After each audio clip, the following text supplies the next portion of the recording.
Mr. Investor, welcome back to the channel, baby. Please remember, none of this is financial advice, for entertainment only. We got some juicy news. So before we begin, please hit the thumbs up, hit the subscribe button, drop me some comments down below, and I'll cover briefly what we're going to be looking at today. Make sure you watch till the end. So these are all the updates that I found on optical genome mapping, everything that I could find on the internet. And do you know this familiar face? A Professor Gina Ravenscroft in Perth, Western Australia. Let's rewind and go back in time. Okay, so March the 10th, 2022, the website of Harry Perkins Institute of Medical Research. We can see Professor Ravenscroft just here on my right. And if you scroll down, you'll be able to see new technology that can detect genetic diseases previously unable to be identified is coming to Perth. It is the second of its type in Australia. So they were saying, a bionano sapphire instrument will be installed in Diagnostic Genomics, Pathwest, in a collaborative partnership between Harry Perkins Institute of Medical Research, Pathwest, and FSHD Global Research Foundation. So there was a grant worth $516,000 coming from this FSHD Global Research Foundation, and it was funding the purchase of bionano genomic sapphire system, some reagents, and appointment of a scientist to come and get the machine running. Some of the comments that she said was that, even though they had all the kind of necessary equipment they have at the moment, it's still not good enough because their first goal of the project was to deliver improved diagnostics for FSHD patients across Australia, and they were having to fund it themselves and from generous donors. And they were believing and stating that, with the implementation of these new diagnostics, it will fundamentally change the landscape of FSHD in Australia. And we now see a pathway for future clinical trials in Australia. And this, I don't know why I'm saying Australia this way. And for this country, it will be an integral part of global efforts to find a treatment and a cure. So finally, these people who are living with FSHD will have accurate, affordable diagnostics and hope for the future. The reason why she stated it's so useful for FSHD is because FSHD has very large mutations on the DNA. So this is like many other neurodegenerative diseases, and those mutations are too long to detect using the traditional DNA sequencing techniques. Instead of using DNA sequencing, they said that bionano is using this fluorescent marker to optically map the ultra-long DNA fragments, and this approach will allow for better detection of genetic defects that can't be picked up easily using normal DNA sequencing, such as, repeat expansions and contractions and other types of structural variants that remain elusive, including the genetic cause of FSHD. So this article was a year ago, but guess what just came out? The news, March 22, 2023. It's right here, $5 million awarded to researchers for inherited disease hunt. As you can see there, Dr. Ravenscroft. Shmoney come from? The shmoney came from the Medical Research Future Fund, and it awarded just under $5 million. It was $4,877,000, and they're given access to this grant or this fund over the course of 5 years. So what they need to do is look at the missing heritability of human disease, discovery to implementation.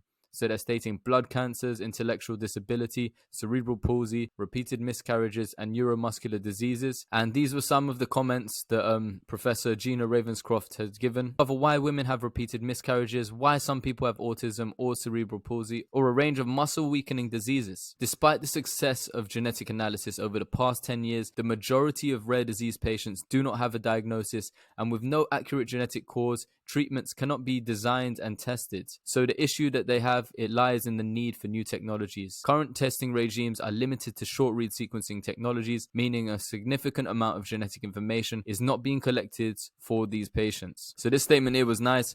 This is an opportune moment to end the diagnostic odyssey for patients and families that have remained unresolved. The first description of a complete human genome combined with increased accuracy and cost reductions of long read genome sequencing, which captures more genetic information, together with optical genome mapping, creates this sweet spot. She also made a statement that researchers across Melbourne, Sydney, South Australia, Western Australia, who are doing the optical mapping and long read sequencing and implementing new informatic pipelines, are partnering together to try and get at the dark genome, the missing, the difficult to sequence and interpret regions. This sounds similar to the plan for the NHS, where they're talking about these regions which are really hard to sequence. The NHS Genomic Medicine Service is going to be exploring and introducing innovative genome sequencing techniques to improve diagnosis and treatment of patients. So they're currently doing a pilot where they're looking at the latest technologies such as RNA sequencing, long read sequencing, and optical mapping. Moving forwards, about a month ago, there was a pilot as well.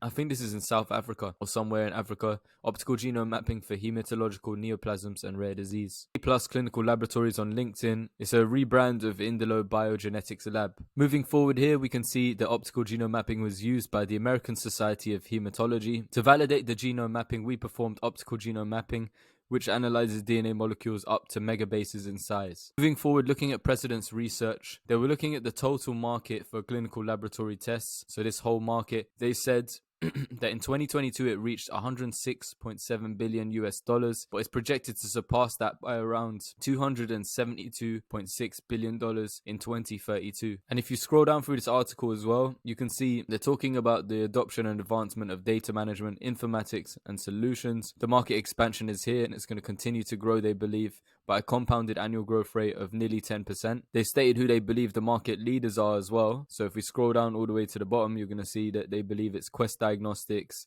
Sonic Healthcare Limited, Synven, Arup Laboratories, Abbott as well, just to name a few. Recent developments, they said that in September 2022, when they established bionano genomics, established bionano laboratories, they stated that the new company combines clinical testing services formerly provided by their acquisition Lineagen with optical genome mapping data services of bionano. So they announced the debut of their first optical genome mapping based test created by bionano laboratories. That are coming out with statements. I just want you to see the background of who these people are and see how they're leaders within the industry. Precision diagnostics in children, the article we've been talking about for the last few videos, where Paul Dimitri has said that optical genome mapping, genome discoveries, additional omics data, and advances such as optical genome mapping have driven rapid improvements in the precision and speed of diagnosis of diseases in children and are now being incorporated into newborn screening. So this guy is based here in the UK. He mentioned that it helps with the speed and ability of detecting genetic abnormalities. He stated that optical genome mapping also has strong concordance with the other cytogenetic techniques such as FISH and CMA, but it also has advanced the detection of additional chromosomal abnormalities, which are clinically relevant, and these are currently inaccessible to standard techniques. He finished off by saying optical genome mapping is now recognized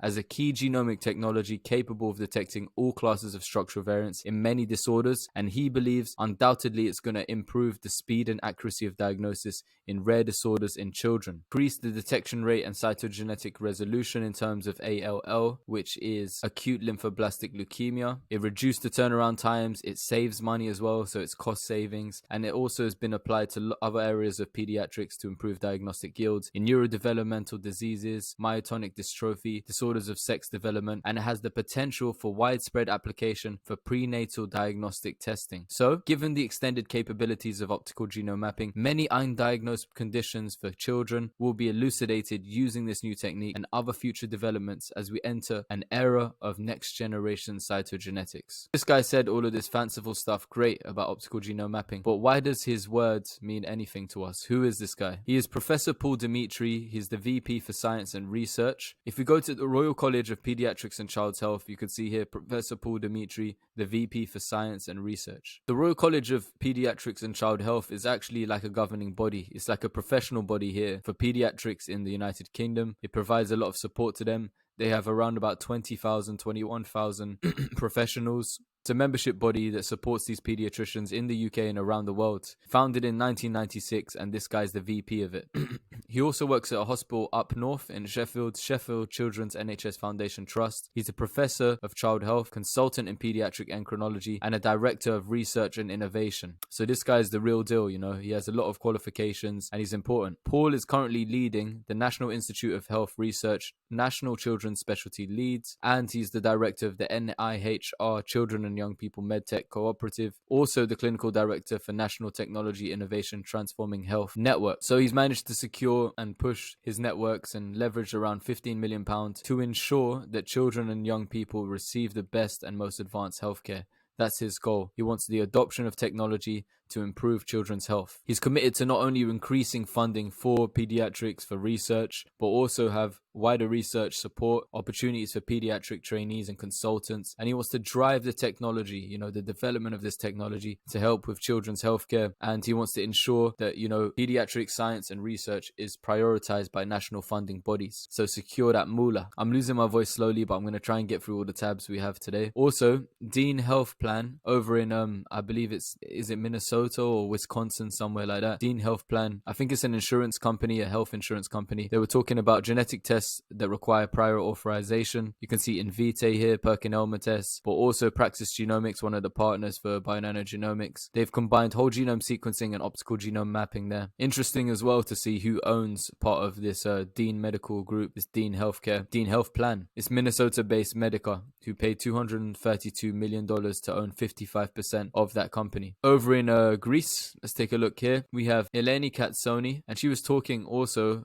she released this article about optical genome mapping, how it's got revolutionary contribution to genetic diagnosis. And down here, she stated that it's believed that in the near future, optical genome mapping will be of great utility in human and clinical genetics and will be able to replace conventional karyotyping, ACGH, and FISH. Optical genome mapping seems to be quite promising, pioneering technique which can fully express its capabilities as part of a diagnostic methods array and is expected to revolutionize the field of cytogenetics. Released yesterday as well, this article where they were looking at the de novo chromosome length genome assembly of the Australasian dingo archetype, and within this study they utilized bionano genomics optical genome mapping alongside 10x Genomics, Pacific Bioscience, Oxford Nanopore, Bionano, Hi-C technologies. You can see there they utilize quite a lot of technology. Medicover Genetics, what is this pediatric global delay catalog? Let's take a look. So they gave a bit of background talking about how they're looking at global developmental delay and intellectual disability, how it can affect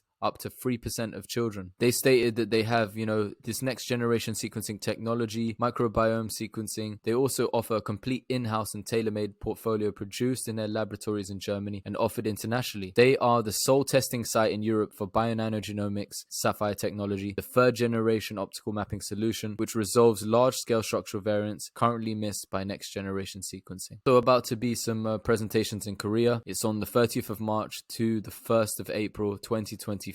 This is Blood Research, Korean Society of Hematology International Conference. The Hoishin is going to be presenting from Radboud Medical University. So we've seen this guy a lot, and he continues to go around the world and talk about how great optical genome mapping is for blood cancers. If you guys would like also a special link to Seeking Alpha, you can see here lots of the different articles that are popping up hour by hour throughout the day. I have a link in my description box below. You can get a whole year, which usually costs like $200 plus. You can get it for $99. So instead of paying $239, you can get this a whole year subscription for only $99 using my link. It's an affiliate link, so I get a small commission from it. And please remember, everything that I talk about on my channel is not a reflection of any of my partners, but it's my opinion for entertainment only. You can see all of the latest articles here about ICANN spending $220 million in March buying a Southwest gas stock. You can see that Nano Dimension has also increased its offer to try and buy Stratasys here to $19.55 per share. It's a great articles. Check the description box and check the link down below. And to finish up, let's take a look here. They're looking at the cowpea, and with the cowpea, it's of importance for food and fodder in sub-Saharan Africa. They utilize Pacific Bioscience, optical genome mapping. There are also jobs popping up over in Canada, in Vancouver, where they are seeking candidates that have experience and qualifications and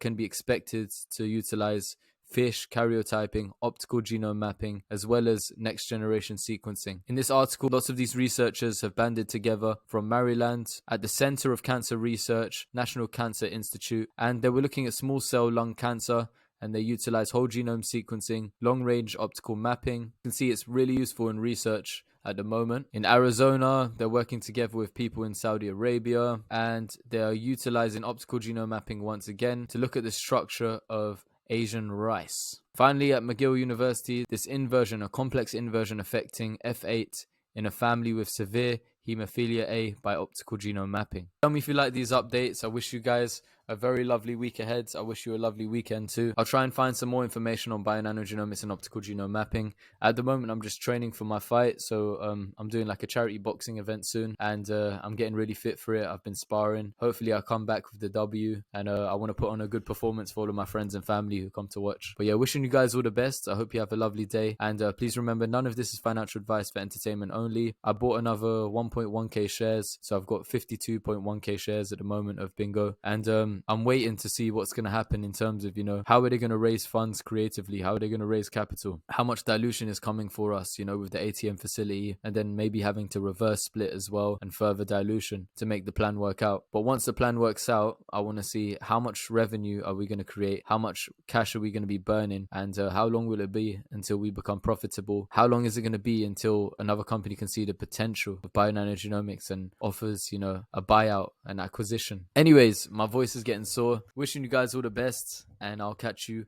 in the next video, baby. Mr. Investor over and out, baby.